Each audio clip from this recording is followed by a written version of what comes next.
քաղաքական ամբողջությունն այստեղ է, խնդրեմ սա մեկնաբանել նրանց։ Քաղաքական թիմից միգուցե շատերը այստեղ են, որովհետև քաղաքական թիմի ղեկավարը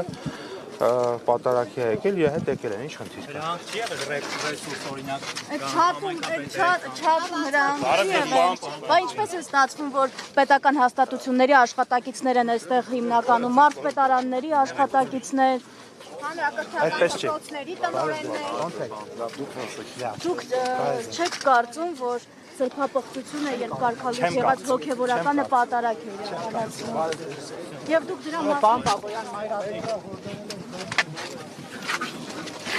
Մայրաթորի կողմից կարգալույց հռչակված քահանան է անցկացնելու, ինչպես կմեկնաբանեք։ Մարդիկ, որոնք որ հայ առաքելական եկեղեցու կանոնագրքի կանոնները խախտել են եւ պղծում են հայ առաքելական եկեղեցին, նրանք եւ պղծել են, նրանք չեն կարող իրենց ժողովրդին, մեր ժողովրդին որևէ բան ով է որոշել, ով է ապացուցել,